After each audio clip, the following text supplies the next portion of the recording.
I don't have to.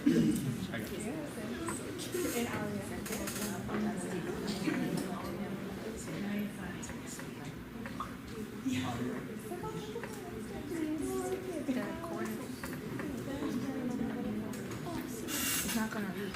It's too short.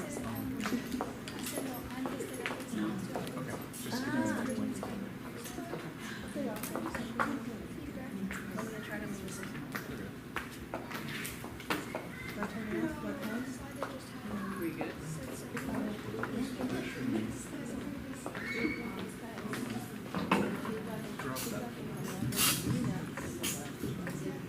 Good evening. Thank you for coming out to our parent night. We have a lot of information to share with you tonight. I'd like to start with some introductions.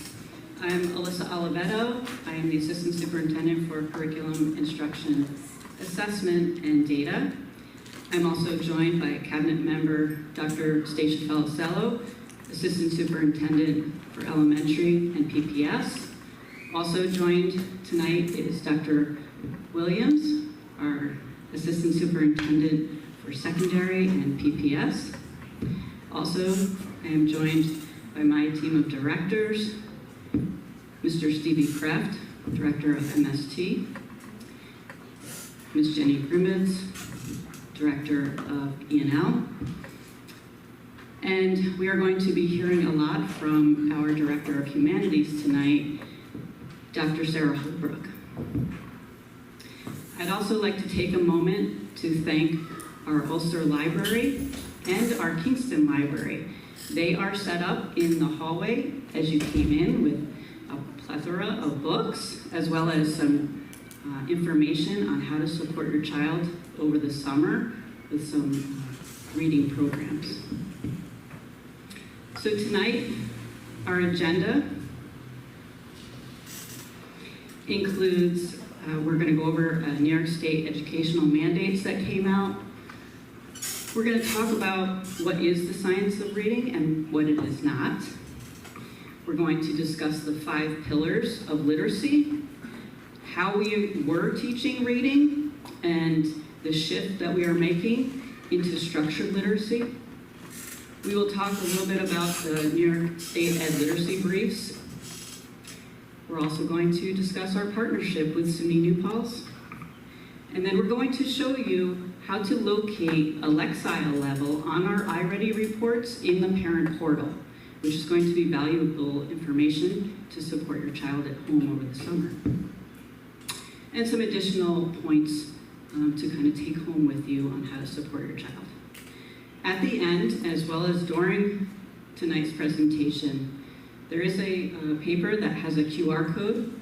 If you have questions, please take a picture of the QR code. It will send you to a survey because we want to hear some feedback. But more importantly, we really want to hear your questions because we may not get to them tonight. We have so much information to share with you. And we also added another question for topics that you want to see in a parent informational night in the future. So we would love to hear from you. So in January of 2024, Governor Hochul unveiled her reading initiative to everybody. May 1st, it was signed into law. And this law states that we are required as a school district, and we are supposed to evaluate our curriculum, our instructional practices in the subject of reading for our students in pre-K through grade 3. And when we review this, we are ensuring that our curriculum and our reading instructional best practices are aligned with the science of reading. Every district is required to submit a literacy attestation survey. And that ensures that we are saying that our literacy and curricular are aligned with the New York State regulations. And we are providing evidence-based and scientifically based instructional best practices to our students. one more thing. There's a resource that State Ed also put out for some guidance for all districts to take a look at to assist and support this design and this instructional delivery and practices that we are implementing even currently in our schools already today. I am going to hand over the mic for pretty much almost the whole presentation. We'll be back at the end with Dr. Holbrook. She's going to take it from here, and we are truly, truly blessed to have Dr. Holbrook with us. She is a wealth of knowledge in reading and many other areas, but her specialty is reading. And again, we are so proud and so blessed to have you with us. Thanks to everybody for coming out tonight. I know it's a little muggy in here, but look at that. Okay, so the science of reading, it's a really hot term right now. You hear it all over the place. If you Googled it, you probably get a gazillion hits about it. So I just wanted to start off by defining what it is. So the science of reading is a term given to all the research that's done on how the brain learns how to read and what instructional practices best support that development. So it is not a program, it's not a curriculum, it's not a philosophy, and it's not only phonics or phonological awareness instruction. That's super important. A lot of times I hear people say, like, does your school do the science of reading? So it's not something you do. It is a body of evidence that shows how the brain learns how to read, and it goes back to about 40 years, and we're going to talk a little bit about that. So the National Reading Panel came out back in, I want to say 2001, and they said that they came out with their 5 pillars of effective literacy instruction, and they are phonemic awareness, phonics, fluency, vocabulary, and comprehension, with oral language running underneath all 5. It's sometimes considered the 6th pillar of effective reading instruction, and they said that all of these areas needed to be explicitly taught to students. More specifically, reading difficulties often stem from poor phonemic awareness and phonics, and a lack of understanding of phonics. So in 1986, this is the simple view of reading, and that's when this first came out. It goes back to 1986, and it was what's considered a landmark, groundbreaking research study that said that if you take word recognition and you multiply it times language comprehension, you have the ability to understand what it is that you're reading. It's a multiplication times table, and that each side is equally as important. So if I were unable to read the words, and I represented this with a 0, but I have really strong language comprehension, 0 times 1 is 0. I'm not a math person, but I know that. And if I can read the words, but I don't have strong language comprehension, again, I get to 0. So both sides of the equation are equally important when we're talking about reading. And then in 2001, Hollis Scarborough broke out the simple view of reading into more specific steps. And when we talk about word recognition, we're talking about phonological awareness, decoding, and sight word recognition. And then language comprehension is made up of all of these skills. These are considered code-based skills that can be mastered, and these are considered meaning-based skills, which means that they go on and on forever. We want our code-based skills to become automatic, and we want these skills to become increasingly strategic. What we get here in the middle is what we refer to as fluency. So I think of fluency as the gatekeeper between these foundational skills and getting to skilled reading. So there's lots of debates about reading. It's pretty interesting to me. I don't know if it's interesting to everybody else, but and everybody, although people disagree on maybe how we get here, everybody agrees that the hallmark of all reading instruction is to have the kids understand what it is that they're reading. So in order to get here, this stuff all needs to be in place. So this is one of my favorite pictures. So unlike oral language, which is natural, your brain is hardwired to learn how to speak. Learning how to read is not a natural process, which at one point in schools, it was considered to be more of a natural process, that if you were surrounded by a lot of books and your teacher read to you or you were read to at home, you would learn how to read. So that's not how it works. We actually use different parts of our brain that are hardwired for other things in order to learn how to read. So for example, we use the part of our brains in the front part, your Broca, which is used for phonological awareness and sounds. And we connect that in the back of our brains with the part of your brain that is used for sight recognition. So it's usually for facial recognition. And we have to get those areas of the brain talking to one another. And through scientific research and MRI imaging, they have been able to show that the best instructional way of doing that is through what's called phoneme grapheme mapping, which is sound letter correspondence. And just here, like after about 8 weeks, I think this is, right? It says about 8 weeks of instruction, you can see the brain has completely changed, and these areas have become more connected and larger. What is really super important about this is that as these areas are connecting, what we call in reading is the letter box. It starts to form in the back of your brain, and that's where you hold your sight word recognition. So that's what makes it look like reading is effortless and comes quickly to you. Okay, so how are we teaching reading? And I'm just going to preface this with, this is not a Kingston problem. This is a countrywide problem. This is how reading was being taught across the country. Our national reading scores are all down. We dropped in the NAEP score in the country by 2 points this year. So this is not, we are not alone in what I'm about to talk about now. So balanced literacy. And balanced literacy is a philosophy of teaching reading that is defined by 3 main components. One is whole word reading, leveled predictable text, and guided reading, which is very popular instructional practice, and the 3 cueing system. So whole word reading is the belief that if you see the same word, and I'm going to explain this in a little bit more detail, but if you see the same word over and over again, you're going to learn how to read it. Leveled predictable text.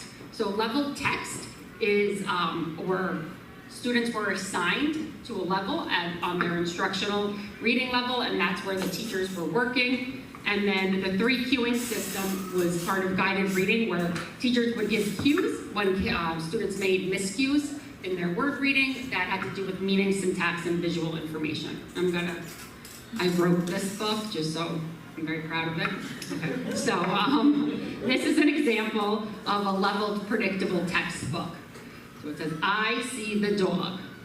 Then you would turn the page. I see the cat.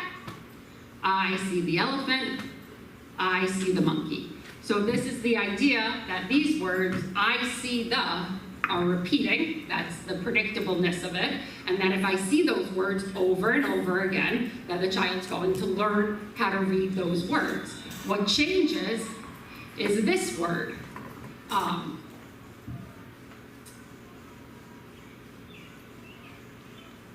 In order to read that word, so this would be like an example of a kindergarten level text. In order to read this word, you have to use this picture. So in instruction, what would happen is if a child was unable or didn't know what a monkey was, and they couldn't say that word monkey, the teacher would prompt them, and this is the cueing part of it, to say, look at the first letter. So what do you see? So an M, what does M say? And now look at the picture. And then trying to put it together that way. Children who had limited language experience, who have limited background knowledge, are at a disadvantage in this if they don't have the word for monkey, if they don't know what a monkey is, if they don't know the English word for monkey. And it also, and most importantly, is it doesn't help connect those areas of the brain. There's no phoneme grapheme mapping going on when we're instructing this way. So leveled text. So leveled text, and I'm sure for those of you who are parents in the district, you've seen these texts come home. They are, students were assessed using what we call a running record, and we were determining their instructional level. So the instructional level was based on a 1940 or 1942 research study that was done that said that if you could read a certain amount of words and answer a certain amount of questions about what you read, that was like your sweet spot where you could be instructed at your instructional level. So A, that's really old research, and B, it never happened. But for some reason, that latched on to a couple of really big publishing companies, and it spread through education like wildfire. And that has been dominating the instructional level, and matching kids to their instructional reading level has been dominating elementary education for, I would say, about 15, 20 years now.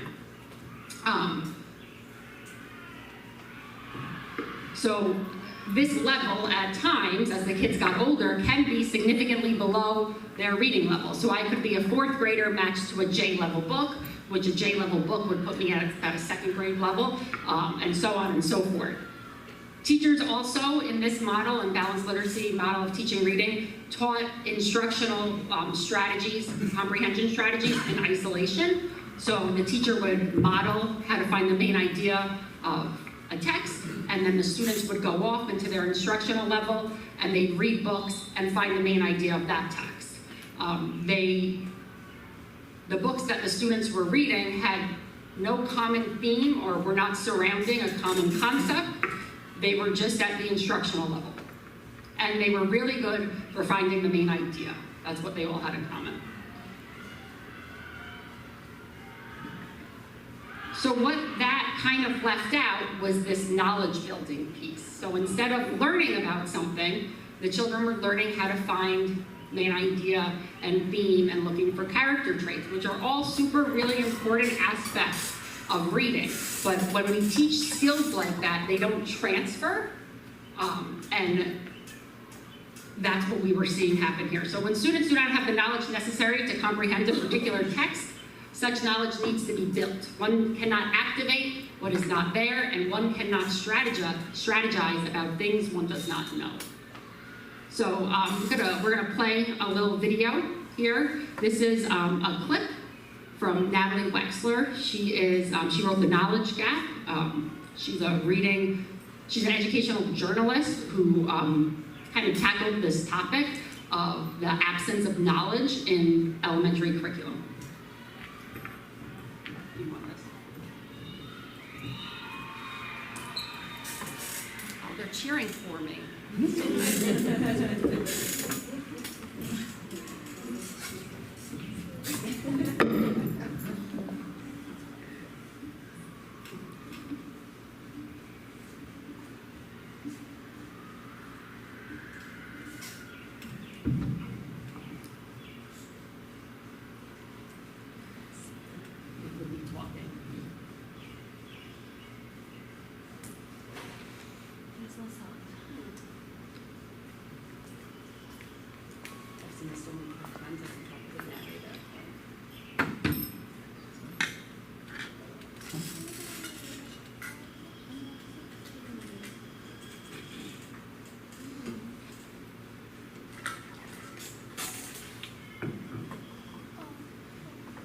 If you can't get it, I can just kind of go over what it is. You want to do that? Okay. So what this is, it's a little passage, and it talks about what's called the baseball study. And you can leave this up, because I'll use that as a demonstration. So the baseball study was done, and what it did was it took students and it broke them up into different categories. And they gave them a passage about baseball. And the children who, they were divided by their standardized reading scores and what they knew about baseball. And the children who were considered poor readers off of their reading scores, but knew a lot about baseball, performed better than the children who were considered good readers and didn't know a lot about baseball. So when we're teaching, as I mentioned before, we were teaching these skills like main idea and theme and character traits in isolation, and they don't transfer, so it wasn't working. So what we had was kind of everything else in the curriculum in the elementary school days was kind of getting pushed out because we had to spend so much time on ELA. When I think about, I get asked questions all the time about reading, and one is, like how much time should we be spending on reading a day? And I was like, that's not the right, you're not asking the right question. The right question is how much teacher instructional time are the students getting? Okay.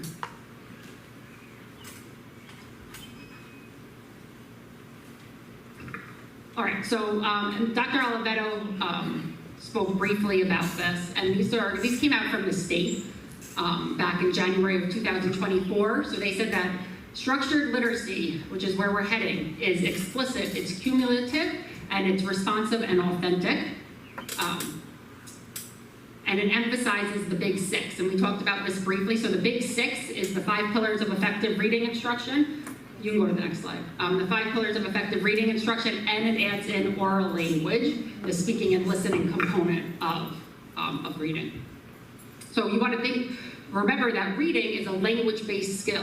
We can't do in reading what we can't do in language. So if I read a story to a child and they can't tell me who the main character was or what happened or where the setting was, they're not going to be able to read that story and answer those questions. And vice versa, same thing with writing. If we're not speaking in complete sentences, we're never going to be able to write in complete sentences. So reading and writing are language-based skills. They start with what's natural, and then we have built on that. So the science of reading too, it's also culturally responsive as well. When we talk about the science of reading, especially when it comes to knowledge building, we start with what the kids know and we build from there. So in the elementary years, the curriculum needs to be explicit, cumulative, knowledge building instruction that intensifies each year. It looks at critical thinking and social emotional skills. And at the same time, children are learning how to read the printed word, but they're also learning, which is like cracking the code or decoding, to develop skills and strategies to make meaning from text, which is what I said at the goal of all reading instruction, is to make sure the kids can understand what it is that they're reading. So where are we headed? Structured literacy. So structured literacy places foundational skills like phonics and phonemic awareness, a heavy emphasis on that in the early years in the building of language comprehension and oral language. And then as children start to master that code and break that code, and they gather their oral language and their language comprehension and their background knowledge, and then as they get into that 3rd grade age, you start to see them being able to now apply what they've learned in the earlier grades to get meaning from text. And that's that kind of old expression that says, like in 3rd grade, reading switches from like learning to read to reading to learn. So that's still true. It still holds true. So what's going to look different? So this is usually the big one. So balanced literacy. Balanced literacy was whole word reading in the early grades. That's going to be replaced with more what's called phoneme grapheme mapping, or phonics, explicit phonics instruction and decoding and encoding. That looks like at the early grades where the kids are reading in what's known as decodable text, where they practice the patterns and the letter sounds and the combinations that they've learned in text. Predictable text. So you could walk into a 4th grade classroom and you would have kids reading on all different levels, and they'd be reading different types of books that were designed to their level. What we're changing here is that the kids are going to have access to, all kids are going to have access to grade level material, and the teachers are going to scaffold in order to get them to access it. When we hold kids down in level text, we keep them away from grade level vocabulary, concepts, grammar, syntax.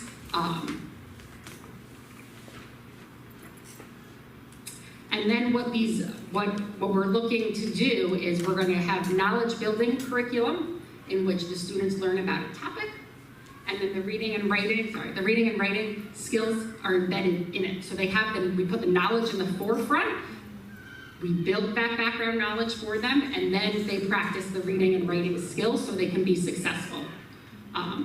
Whereas in the past they were isolated and separated from one another. So in addition to this switch, I think we're super lucky. We have a partnership with SUNY New Paltz and their Science of Reading Center. So far we have more than 120 of our KCSD educators have taken the Science of Reading micro-credential, and that's in all buildings, including KHS. And if you want more information on that, there's a QR code. And then another question I get asked a lot is, how can you help your child at home with reading? And my first thing that I always tell parents is, You are not the teacher, so don't take the heavy lift. I have kids, and I'm a very highly trained reading teacher. I did not teach either one of them how to read. It's my job is to be their mom, right? So I had to rely on other people to do that. But you can make reading enjoyable, and if you make it a habit and part of your daily routine, like before bedtime or as they're getting ready, you can always, even if your child is a struggling reader, reading to your child at any grade level is appropriate. You can read above where the child is at. So remember, reading is a language-based skill. So if you're taking the heavy lifting of the word reading, you can understand on a higher level than what we can comprehend from the text. So when we do that, we give the children more vocabulary and more content and more knowledge at a higher level. And then the more background knowledge you have, we think of background knowledge as the Velcro, right? That they get more knowledge, and then that, I have to do my hand movements and hold the microphone at the same time. And then the Velcro is what the new learning sticks onto, and then you get new background knowledge, and then you can learn something new. Also, if you haven't already, make sure you stop by on the way towards the front of the building. Our Kingston libraries are here, and they're talking about their summer reading program. So I remember as a kid going to the library every week with my mom to check out a book, and they usually have some type of like a read aloud or some type of a reading challenge that, that you can enroll in. So for those of you who are parents, and I'm going to hand this over in a second, but for those of you who are parents and have had kids go through the district, you're probably very used to getting on the report card the guided reading level, N, L, P, Q, whatever, R. So you're not going to see that anymore because we're not doing that anymore. But what you will get is a Lexile level, and it's a range. And it's a range for a lot of reasons. And the main one, though, is that what it says is that depending upon how much knowledge the child has on that topic, your child could read a book within this range. So if they really like dinosaurs, they may be able to read a really high-level book about dinosaurs because they already know what those words are when they see them. If they're not into dinosaurs, they may not be able to read at that high of a level. They may need to get a book on a lower level for them to read independently.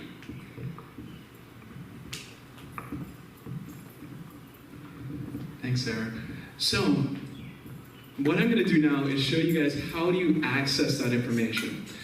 First and foremost, just so you know, there's a section in our website called the Parent Corner, and all of these steps are walked through with a video so you can see exactly how you go through this process for those of you guys who've never been in this space before. But it's real simple. What we're going to do is we're going to go to our parent portal on the website.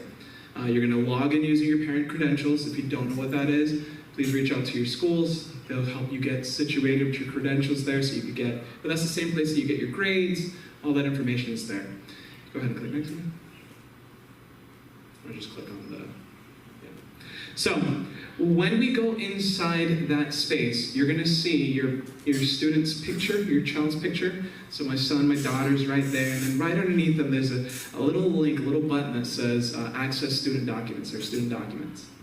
In that student document area, you'll have a page where it'll show you this list off to the side of all of the reports that your student has. All right? In that list, where you want to go in order to find the Lexile level, it's going to be in the folder called Reading for Families.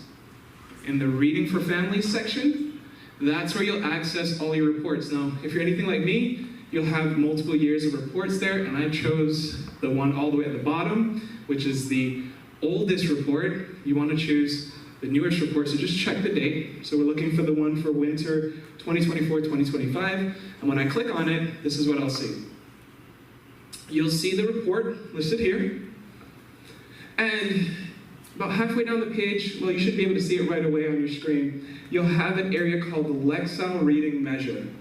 And underneath that, you'll see the Lexile level for your student. So you'll get a number that's listed there, so in this case, 1070, and then it gives me a range from 970 to 1120, so I can stretch my student, and I can have a little bit of space in between there, okay?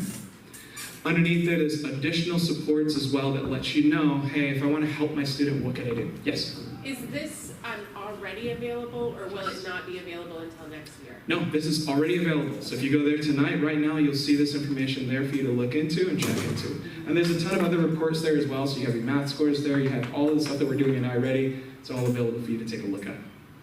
Okay, sorry.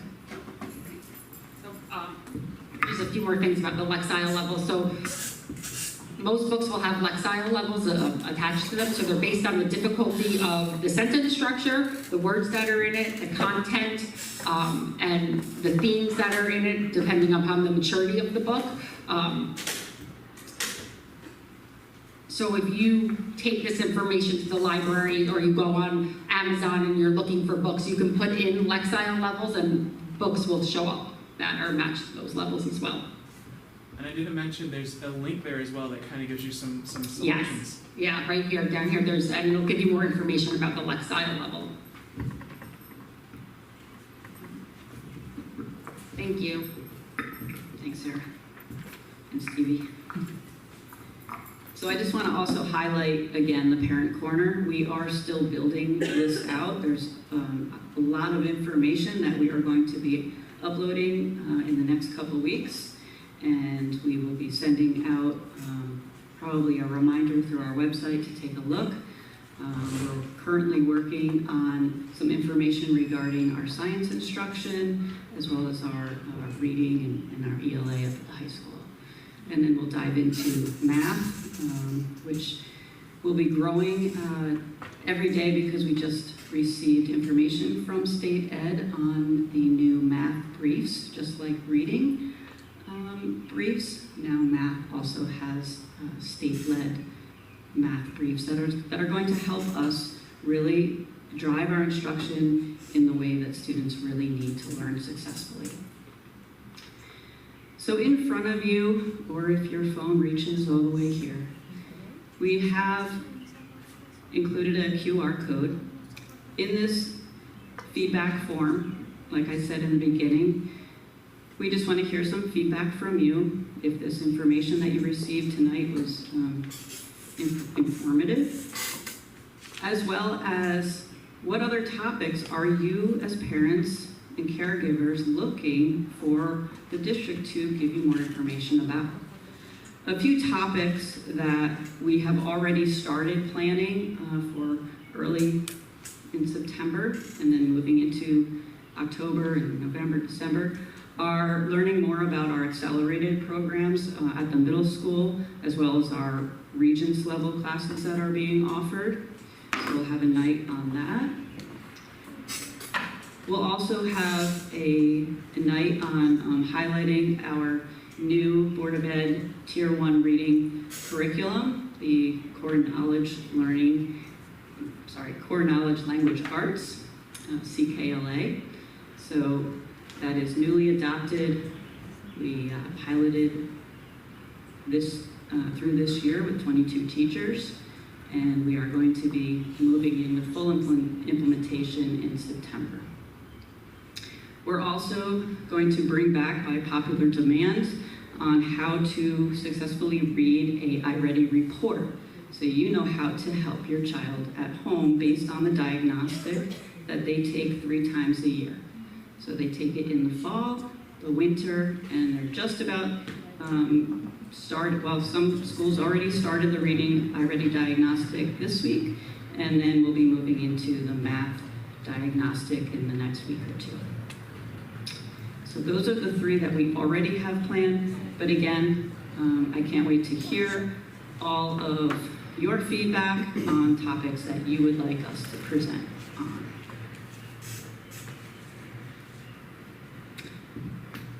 Yes. Hi. I was very excited to learn about the science of reading, and what I understand also is that other ways of teaching already use it, like the Montessori system. And we already have that at George Washington. So wondering how this new requirement will align with what is happening, what is any change will be there, or how is it going to play out? We're still looking into that. Tomorrow, actually, we are going to a school district that is in year 5 of the CKLA that has multi-level classrooms. So we're looking forward to learning what we see there. Is another Can you say what Montessori school school? district? Sorry. Oh, go ahead. Sorry, too many people. Is that another Montessori school that you're gonna go? It's a multi-level classroom. What, it's not Montessori. It is not Montessori, but it's a multi-level I classroom. know you said. Yes, What do you know, what school district is it? Hudson. Very similar to Kingston demographic. Yes. I was wondering, in your presentation, you were talking about what changes we will see in the classrooms. And again, just because that presentation seemed to not necessarily be relating to the Montessori program, I'm wondering what the difference will look like between what we're already seeing in the Montessori classrooms that already are science of reading compliant and what is being introduced. So remember, this is for all schools in our district. This presentation wasn't specifically for RGW. So the information that we presented tonight was about the practices that go along with the research of the science of reading. Yes. I have a question around what you presented. I forget the exact terminology. Lexile? Lexile, yeah. So that was rolled out. That's like new. So we just found that out today. How are we educating parents on like that being there? Will there be like a video that kind of talks people through it outside of this recording? Yeah, we can absolutely, that's a great suggestion, thank you. We can absolutely put some information on our parent corner. These are the suggestions that we are looking for from our parents, so thank you. And we will also cover that in an upcoming parent night. Do you want to answer that? Yeah, we also, that this was a change this year, because the guided reading levels didn't go home this year either. In the report card went home informational about Lexile levels as well. Okay, but we can send that out again. I think it's actually, I got it from iReady, so I think it's what you click on. Thanks.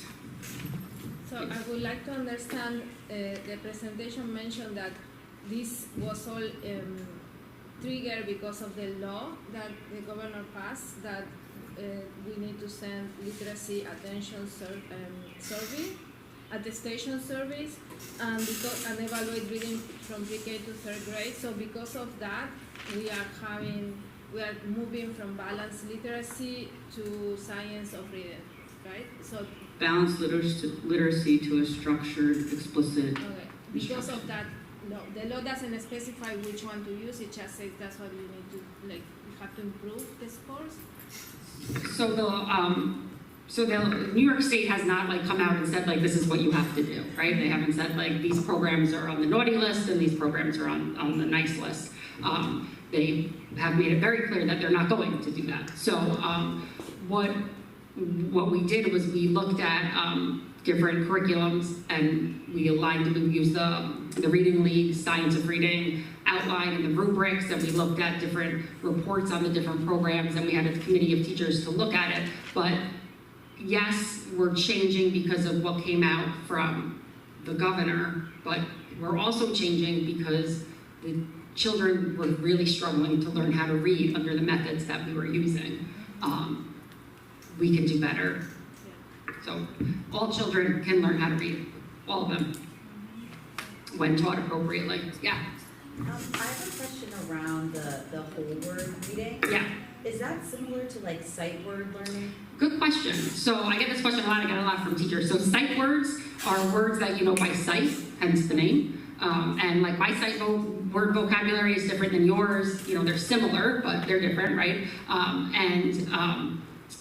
When you would see a lot of times like those lists, you know, those like Fry lists, the Dolch list, the top 100 high frequency words. So high frequency words are words that appear often in print. These are terms that are like always messed up. So we want high frequency words to become sight words because they're often in print and you can't read text without them. Like the word "the" is an example of one. You can't start teaching high frequency words until we have some type of connection between those areas of the brain. And what I tell the teachers to look for in that is that, like, once they start, really learning, like, there's less repetition, and they're starting to read words that you haven't taught them, that shows me that those areas of the brain have connected in some way, and then you can start really going back to those cards and looking at, like, the sight word vocabulary. But we also want to apply phoneme grapheme mapping to sight words, so you look for most sight words and most irregular words are somewhat regular. There's something that's regular about it, so you point out what's regular and what's irregular, and you do it that way. Thank you. Probably more information you want. No, that's great, thank you. I just want to add one more thing, which is actually very important. Part of the survey and the answers to your questions will be part of a frequently asked question area on our parent portal. So what we'll be doing is going through all of the questions. I'm sorry, I should have said that right in the beginning, and I apologize. So we will be looking at each one. If it's something that is a common question, we will be getting them up right away. It may take us a little while to go through all the questions to make sure that we're addressing all of your questions and concerns, but please keep coming back to this parent corner. We are really putting the time in to really create a space where parents can learn what your children are learning in school and what standards are we abiding by for New York State. Yes. Sorry. So I think I understand how things are working, like why we are moving, and now we didn't talk so much about CKLA, but you mentioned it. So that's CKLA is the way to implement the science of reading in the school district, and that's the only way to implement it.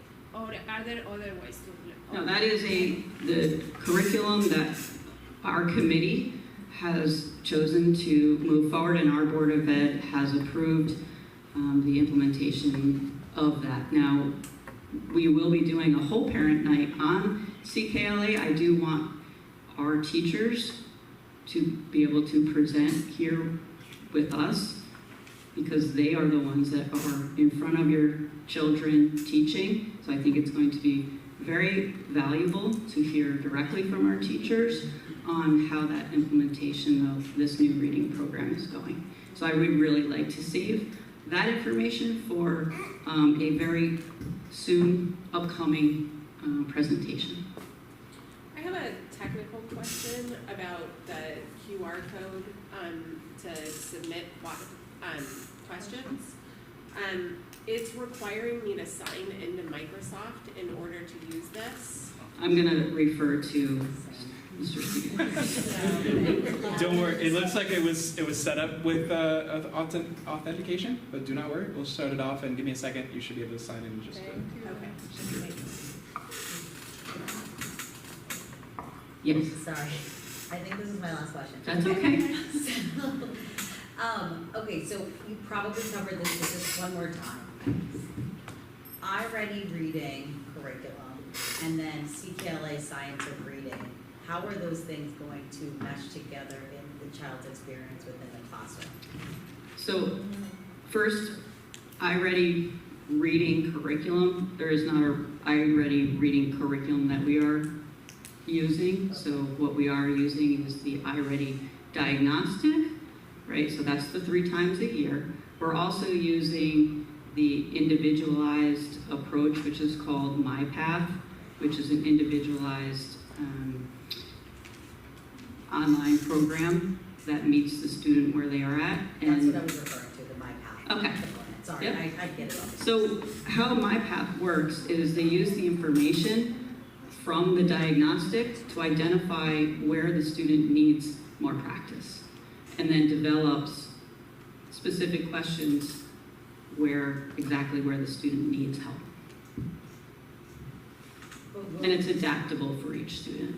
will the MyPath, maybe not the word curriculum, but will the MyPath journey align to what they're learning with CKLA Science of Reading, or is it different?